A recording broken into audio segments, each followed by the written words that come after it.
Hello, everyone, and welcome to the Magical Frequency.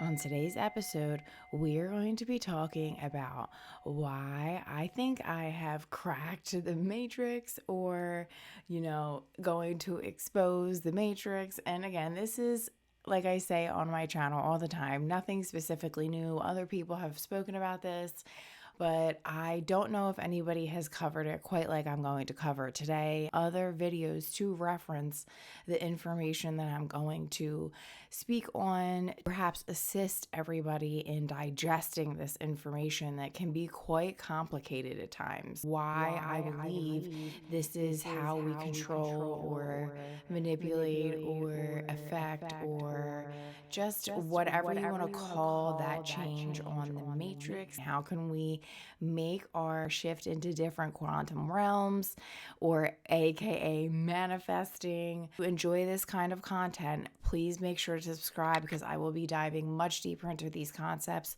because they are super exciting to me and I don't think I will ever bore of them. So stay tuned. The first topic that I'm going to talk about tonight is an individual by the name of Rav Shiv. He actually came out with, I guess, like videos or podcasts many years ago, 7 or 8 years ago, and I can't even find them now. I can link below the one that I listened to, but essentially the other day I stumbled on this video, and this was actually after I made the video that I can link in the cards above now regarding my thoughts on reality and just this whole perception of what is going on right now and just theories, concepts, etc. He speaks a lot about the things that I actually covered in that video and dives into some deeper concepts that I wanted to cover briefly today with a video and just kind of poke around at just some questions that maybe we should be asking ourselves to crack this code of reality, if you will. First theory that I'm going to talk about that he covered is what if intention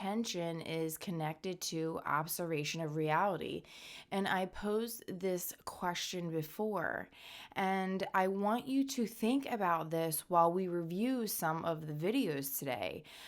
Does the act of observing what we're thinking about, or maybe perhaps what we're visualizing or observing, does that have an effect on our reality? And then furthermore, a second theory that he brought up in the video was what is being observed that is in waveform that was creating an interference pattern that created so many potentials, and then when it was observed became one particle.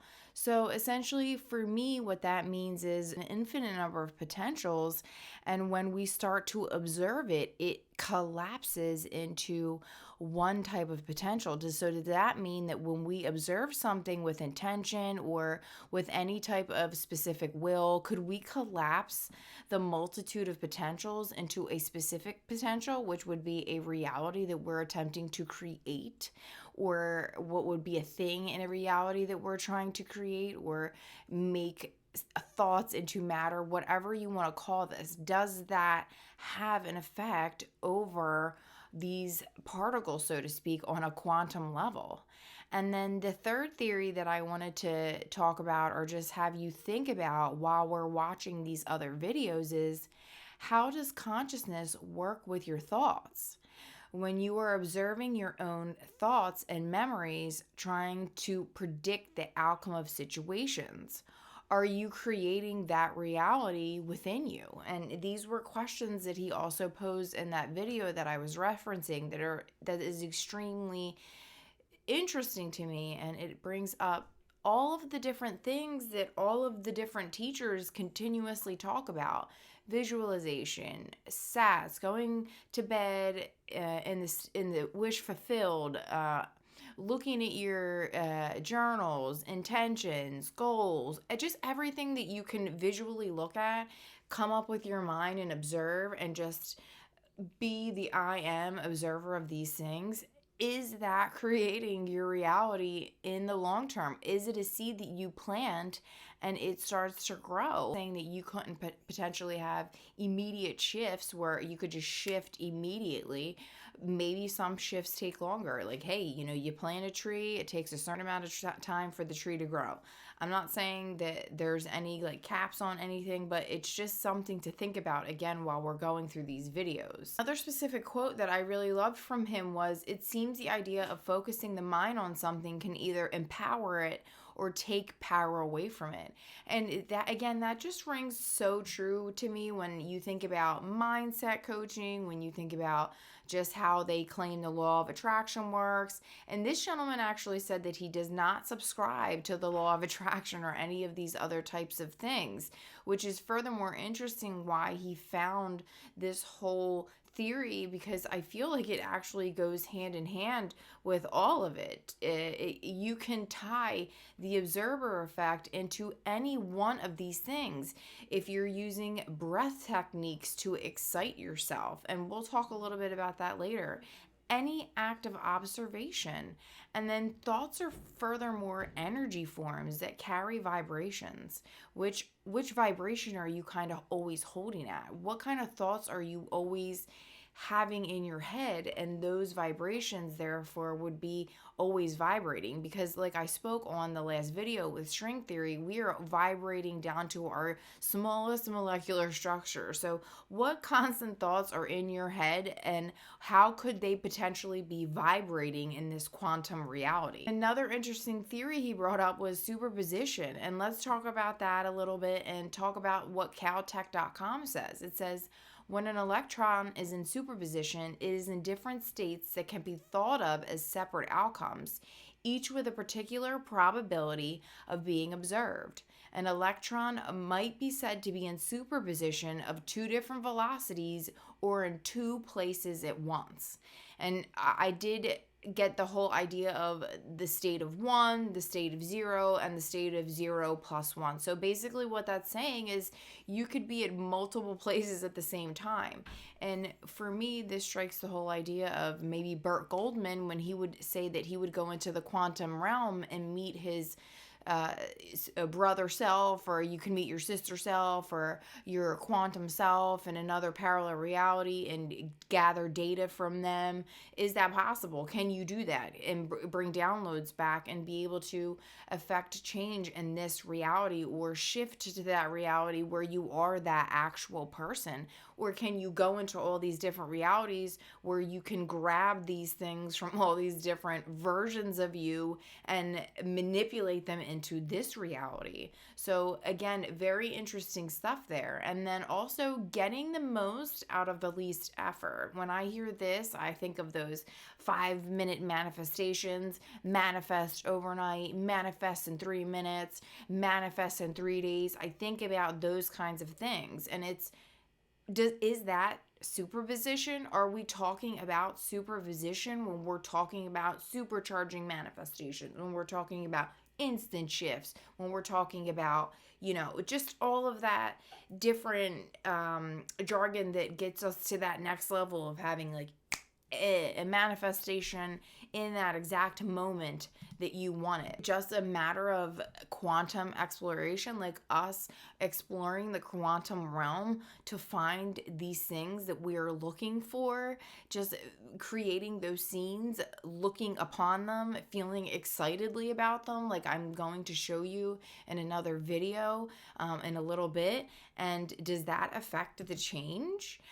Does that alter the wave if we have an intention with excitement that we're observing over a situation or event or whatever it might be? As these videos that I'm going to show you, let's play them right now because I find them extremely interesting, and you can see where they are from. They claim that they were for free use. They are brilliant, and I'm going to be reading along with them. Here we go.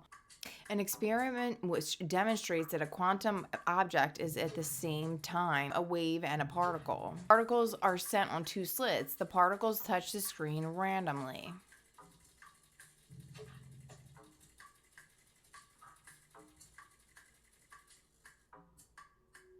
A wave is sent on two slits, which make it interfere.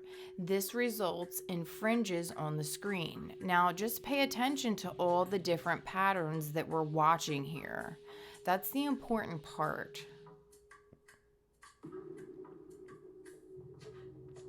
A quantum object is sent on two slits.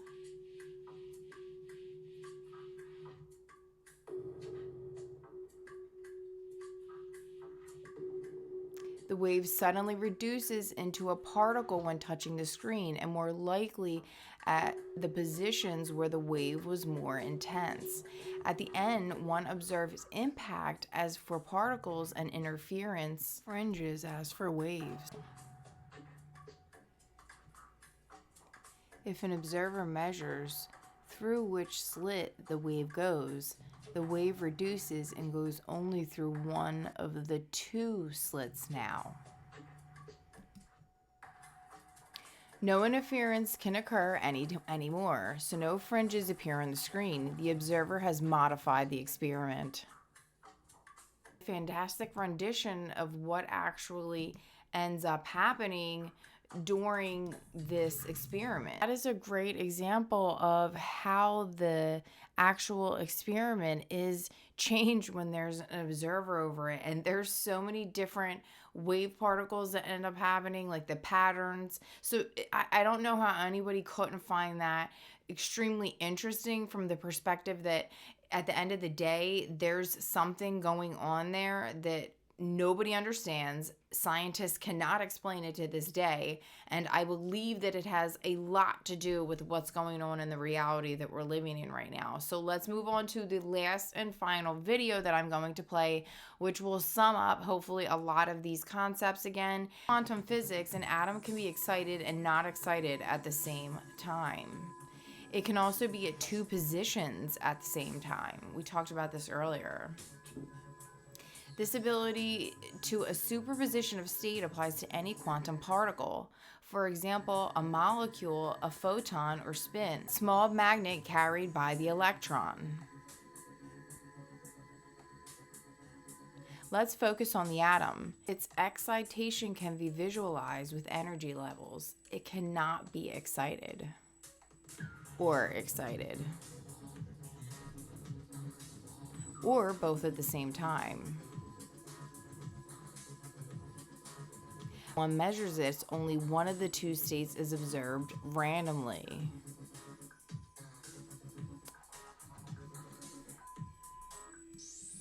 To demonstrate that there is superposition, one sends an electromagnetic wave on the quantum object.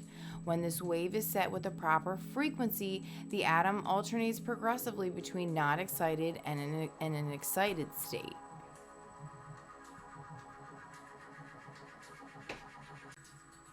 If the state of the atom is measured many times on average, some Rabi oscillations appear.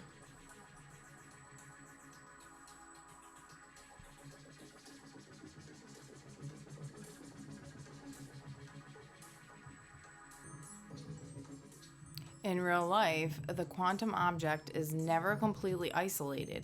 For example, an atom can collide with other atoms, being coupled to electromagnetic fields or to thermal bath.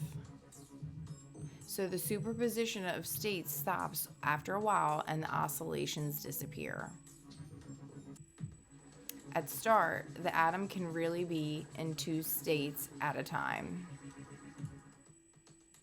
But in the end, the atom can only be at one state at a time, chosen randomly. So that was the end of those two videos. I hope you enjoyed what I presented today. When you see the act of us observing, does again that create the reality? Is this something that actually affects what we are going to maybe see in the future, what we will be shifting into? If it's any type of visualization, affirmations, the more that we keep that in the forefront of our mind, the more that we keep that in the forefront of our thoughts, and I think, in my opinion, created in a really excited way. I think that's why they do that excited breath work, and they tell you to get into like the Kundalini awakening to excite yourself, to kind of jump those atoms or whatever into place into that superposition that will quantum, like, shift you into whatever crazy reality that you might be looking for. I really truly believe that these things are all connected. It's all starting to make a whole lot more sense to me. The more I go into the science of it just all makes sense. Everything is true and at the same time not true. And everything is basically within us. We are the observer. We have the ability to create these thoughts, feelings, just anything that we want with our imaginations within ourselves, have the power of the I am, the God, to observe it and then make it actually to fruition in our reality, or shift to a reality where we would have whatever it is that we're looking for, whether that be fantastic relationships, happiness all the time. And I'm not saying that there wouldn't be moments in your life where, there's sadness because maybe somebody passes away or just natural events in life, but you'll be able to navigate everything a lot easier because you have this I am being strong within you, and you would be able to know that you can ultimately come up with different ways in your mind to have the solutions, or the solutions are always out there. That's why I think that they have all these crazy quantum computers that they don't even understand, that are able to get these different answers in lickety split time. That's what we're trying to achieve, right? We're just trying to get information. And I think that's where this guy Rav really kind of hooked me into what he was saying, because I really agreed with a lot of the concepts. And I know that individuals out here might think that I'm nuts or crazy for it, but I really don't care. These are concepts actually that I've had in my head for a very long time. I'm able to freely express them without feeling like weird or being judged. And if I am, I don't really care anymore. They're just theories that I think are awesome, and concepts that I think are true, and things that I see are actually happening for me in my life, and I can put all the puzzle pieces together, so to speak. And it's really interesting once you start digging and finding out for yourself. So I definitely welcome you, as a call to action in this video, to research some of this stuff yourself and see if you can't try to come up with explanations on some of the questions that were posed today and some of the theories that we talked about, because I don't know anybody that hasn't looked at this and thought that this wasn't very peculiar, strange, unexplainable, and how can you use this now to harness the power within you to be able to live your actual very best life that I believe everybody came here to do. So I hope everybody enjoyed this video, and remember to subscribe if you did, and I hope everybody continues to manifest magic and resonate on your highest frequency. Bye guys, love you all.